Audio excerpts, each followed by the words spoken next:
আগামী মাসের ৯ তারিখ শেষ হবে চট্টগ্রামের ল্যান্ড সার্ভে ট্রাইব্যুনালের ভূমির রেকর্ড সংশোধন সংক্রান্ত মামলার সময়সীমা।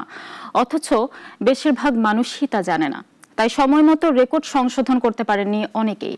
এর মধ্যে ট্রাইব্যুনালের কার্যক্রম ১ বছর বাড়ানো হলেও মামলা ফাইলিংয়ের সময়সীমা বাড়ানোর সিদ্ধান্ত আসেনি।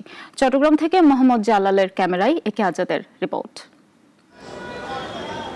আইন অনুযায়ী জমির মূল মালিক হওয়া সত্ত্বেও ল্যান্ড সার্ভে রেকর্ডে যখন ভুল বের হয় অথবা অন্য নামে জমি রেকর্ড হয়ে যায়, তখন ল্যান্ড সার্ভে ট্রাইব্যুনালে মামলা করে সঠিক মালিকানা পুনরুদ্ধার করা হয়। বিষয়টির গুরুত্ব বিবেচনায় ২০২৩ সালে ২ বছরের জন্য রাষ্ট্রীয় অধিগ্রহণ ও প্রজাস্বত্ব আইন অনুযায়ী প্রতিষ্ঠা করা হয় ভূমি জরিপ ট্রাইব্যুনাল, যার মেয়াদ বেঁধে দেওয়া হয় চলতি বছরের ৯ সেপ্টেম্বর পর্যন্ত। এদিকে বেঁধে দেওয়া সময় অনুযায়ী ৯ সেপ্টেম্বর শেষ হচ্ছে চট্টগ্রামের ল্যান্ড সার্ভে ট্রাইব্যুনালের ভূমির রেকর্ড সংশোধন সংক্রান্ত মামলার সময়সীমা। কিন্তু প্রচারণার অভাবে অনেকে জানেন না এই বিষয়ে, ফলে ট্রাইব্যুনালে মামলা করতে পারেননি বহু সেবা প্রার্থী। জানার জন্য ব্যাপক সময় দিতে হবে, প্রচার করতে হবে, টিভি মাইকিং বিভিন্নভাবে পাবলিকে অবহিত করতে হবে। অনেক মানুষ জানে না, বিশেষ করে অজ্ঞ মানুষ একদমই জানে না। তো সময়টা যদি আরেকটু বাড়ায় দেয় তাহলে জনগণের জন্য ভালো হয়। জুলাই আন্দোলনটা বড় ধরনের সময় কেটে যাওয়ায় ট্রাইব্যুনালে মামলা করার সময়সীমা বাড়ানোর দাবি জানিয়েছেন সংশ্লিষ্টরা।